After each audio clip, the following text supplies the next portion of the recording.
Si vous faites partie de ces personnes qui aiment avoir des objets, des articles intelligents chez vous, je vais vous montrer ici maintenant 7 solutions astucieuses que vous pouvez intégrer lors de la rénovation, de la construction ou même dès maintenant chez vous. Salut tout le monde, comment allez-vous? Tout va bien? Je suis Ed, l'architecte, et dans cette vidéo, je veux vous donner 7 conseils sympas, importants, des idées intelligentes à réaliser chez vous pour faciliter votre quotidien. Premièrement, un plan de travail en pierre pour le bac de votre buanderie. Si vous avez déjà votre évier prolongé avec votre bac, tout ensemble, faites aussi un plan de travail, ça rend vraiment bien. Surtout pour vous qui vivez en appartement. Imaginons que votre buanderie et votre cuisine ne font qu'un, qu'elles sont combinées, que ce n'est pas très grand, c'est un petit espace, etc. Et là, vous avez profité du plan de travail de votre cuisine pour faire un seul plan de travail jusqu'à la buanderie. Donc au quotidien, je n'utilise pas mon évier à lessive, je ne lave pas de vêtements, etc. Pourquoi ne pas faire votre propre couvercle pour l'évier à lessive ou créer un couvercle au-dessus de votre évier à lessive? Ainsi, quand vous ne l'utilisez pas, cela fait un plan de travail. Regardez cette idée, c'est génial. Ça n'augmentera pas beaucoup votre budget, c'est juste une pierre en plus. C'est esthétiquement joli et je suis sûr que ça va vraiment faciliter votre quotidien.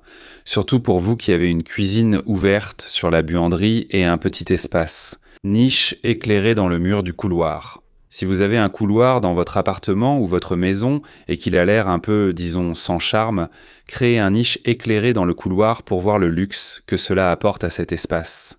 Oh là là, Edipo Kléber, j'ai un couloir ici et je ne sais pas quoi en faire, je n'ai pas d'idée. Créons un niche, faites une découpe dans le mur là-bas. Évidemment, surtout pour vous qui vivez en appartement, il faut d'abord vérifier si c'est possible de faire une découpe dans ce mur. Pour ceux qui vivent en maison, c'est plus courant. Pour un appartement, vérifiez si la maçonnerie est structurelle. Tout est en ordre? Vous avez vérifié? Ouvrez une niche horizontale là-bas, selon la taille du couloir. Ajoutez un éclairage là, blanchot, ça devient vraiment magnifique. Mettez un petit pot de plantes, un objet décoratif, des photos, d'accord? Un cadre photo et ainsi de suite. Vous mettez vraiment en valeur, vous donnez de la vie à votre couloir et après vous allez me remercier. Une suspension dans la salle à manger avec option de changer la couleur. Ce n'est pas la couleur de la lampe, mais la température de l'éclairage. Celle-ci est pour toi qui me demande toujours, Edipo Kléber, quel est l'éclairage recommandé pour une salle à manger? Blanc chaud, blanc neutre ou blanc froid? Edipo Kléber, elle est là entre la cuisine et le salon, qu'est-ce que j'utilise?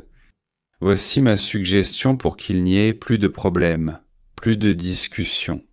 Tu mets un lustre ou une lampe, c'est selon ton goût, mais il faut qu'elle ait la capacité de changer la température de couleur. Parfois tu veux du blanc chaud, d'accord? Tu es là avec ta femme en train de préparer un petit dîner romantique et tout. Tu mets un petit éclairage, un éclairage blanc chaud. Ça va donner une ambiance sympa. Parfois tu es avec beaucoup de monde, tu veux un éclairage plus dynamique et tout. Blanc froid, tu prends la télécommande de la lampe ou directement sur l'interrupteur. Tu cliques et elle change la température de couleur. Regarde comme c'est cool, plus de problèmes, plus de discussions. Tu ne sais pas si tu veux du blanc chaud ou du blanc froid. Mets un lustre comme celui-ci qui change la température de couleur. Et pour te faciliter la vie, j'ai sélectionné ici, regarde 3 modèles de lustres que je trouve vraiment sympas. Pas cher. Que tu peux acheter, leurs liens sont ici dans la description de cette vidéo pour vous. LED dans l'armoire de la cuisine. En plus d'apporter cet éclairage à ton plan de travail, ça donne encore plus de charme à notre cuisine, n'est-ce pas? Tu dois te dire, mince Ed, mais ça c'est seulement pour ceux qui vont faire des meubles sur mesure, non? Meubles sur mesure. Moi j'ai déjà mon meuble ici, comment je vais faire? J'ai pensé à ça aussi pour toi. Ici dans la description il y a le lien d'un ruban LED qui n'a pas besoin de transformateur. Tu as déjà vu ça? Un ruban LED qui n'a pas besoin de transformateur?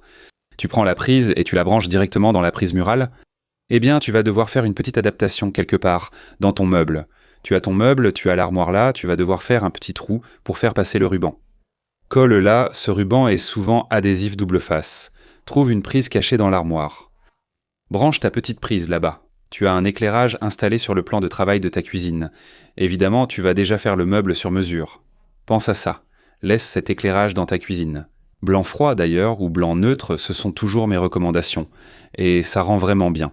C'est une option de couleur en plus, et ça t'apporte du confort au quotidien. C'est bien plus pratique pour utiliser le plan de travail de ta cuisine. Éclairage intégré dans la gorge du rideau. Puisque tu as déjà un faux plafond et la gorge, pourquoi ne pas la rendre lumineuse? Celle-ci, c'est pour toi qui as un salon TV. Tu as la gorge du rideau là-bas, dans ton salon TV. Tu as déjà la gorge du rideau? Essaie de la rendre lumineuse. Alors, quand tu regarderas ton match de football, ta série ou ton film, tu laisses compte seulement la lumière de la gorge du rideau allumée. Tu sais, cette lumière naturelle, cette ambiance, cette lumière en blanc chaud, ce truc chaleureux. Pour ne pas rester complètement caché, complètement dans le noir, tu vois. Désolé l'ambiance. Tu mets juste un petit éclairage sur la tringle à rideau.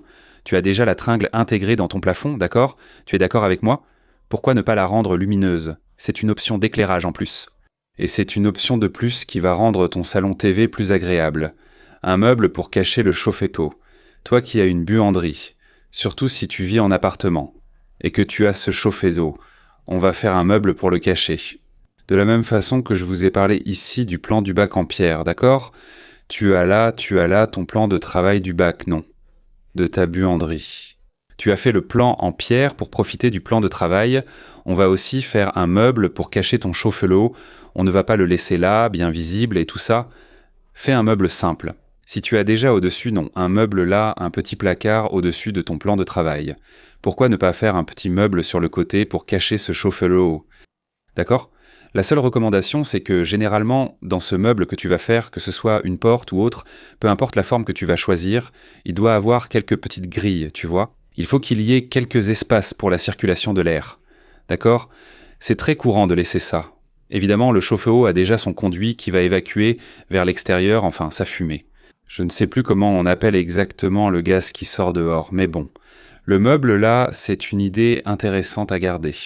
Et si tu veux mettre une petite grille, ce sera encore plus esthétique. Prolonger le plan en pierre au-dessus des toilettes. C'est une idée que j'apporte dans mes projets depuis longtemps. Et ça vaut vraiment le coup pour toi. Si tu as déjà un beau plan de travail. Un plan de travail en pierre installé dans ta salle de bain. Dans tes toilettes, par exemple. Tu as les toilettes qui sont sur le même mur que le plan de travail de ton lavabo. Pourquoi ne pas prolonger, n'est-ce pas? Cette pierre, ce petit prolongement en pierre au-dessus des toilettes, évidemment, il y a des mesures que tu devras calculer avec ton architecte, avec ton concepteur, avec la marbrerie, pour que, lorsque tu poses la main, surtout pour ceux qui ont des toilettes avec un réservoir attenant dont le bouton de chasse est sur le dessus, pour éviter de cogner à cet endroit, et pour que tu aies un accès facile à la chasse d'eau de ce réservoir accouplé. D'accord? Mais l'idée, c'est de prolonger le bras, n'est-ce pas, de notre plan de travail, de notre pierre, jusqu'à la limite, jusqu'à presque toucher la paroi de douche, par exemple. Ça rend vraiment bien. Tu gagnes de l'espace. Tu peux mettre plusieurs objets décoratifs là-bas. Ça rend vraiment bien. C'est une idée que j'ai adoptée dans mes projets depuis longtemps, et à chaque fois que c'est possible, je le fais. Vous avez vu, les gars? Voilà, ce sont des idées simples. Des idées intelligentes. Parfois, on passe à côté lors de la rénovation de sa maison. D'accord? Toi qui vas rénover ton appartement, toi qui viens d'acheter un appartement et qui va l'adapter à ton goût, toi qui construis, toi qui habites dans une maison.